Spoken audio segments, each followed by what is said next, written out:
السلام عليكم خوتي المغاربه. شنو نقول لكم؟ لسان ثقيل ويني خصني نهضر.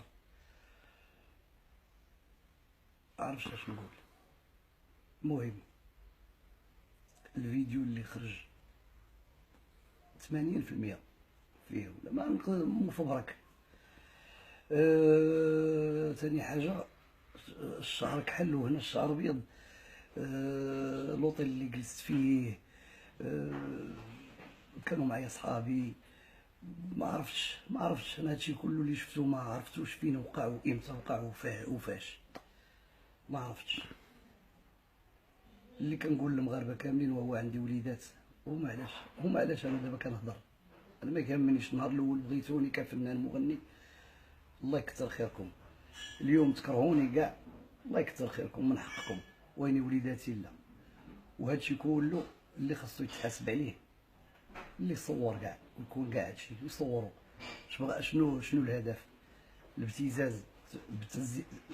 خلصت على هاد الفيديو هادي 10 سنين وصيفطوه ليا وخلصت. مشيت لهولندا والماناجيرات جوج الناس في هولندا كنخدم معاهم، هما اللي تكلفوا مشاو لاسبانيا وخداو السيدي وهرسوه وعطيت فيها 3 المليون ونص ولا ما عرفت 4 المليون.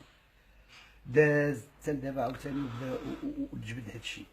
مشيت للبوليس درنا الاجراءات لدرجه انني مشيت عندهم وخرجوا معايا مساكن الله يكثر خيرهم، ودرت معاه هذا اللي كيبتزني وهرب ليهم. ودابا راه شدوه، راه هو عندهم في الكوميساريه هادي يومين ولا 3 ايام قبل ما يخرج الفيديو. يعني الابتزاز كما وقع لي انا غادي يوقع لاي فنان. اللهم كننصح الفنانه كلهم يحضروا يوصهم ويغنيوا. وانا الله يسامح لي وكنطلب منكم المسامحه دائما، كنطلب المسامحه. ما بغيش زعما باش كندافع على راسي. اللي وقع. المهم كونوا مغاربه ربي راه كيستر كاع لا ربي كيستر.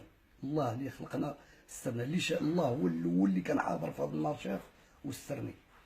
ستروني على وجه دوك الوليدات اللي كيقراو. عندي جوج بنيات كيقراو في المدرسه، لاج ديالهم ماشي صعيب 15 و 12، هما اللي خايف عليهم. وكنطلب المسامحه من جميع المغاربه. وراه عييت من الابتزاز وفي الاخر خليتهم ينشروا هذا الشيء واللي عطا الله السوق. وهذا نتمنىكم تقبلوا مني راي واحد يغلط، حيت دابا لحد الان ما كان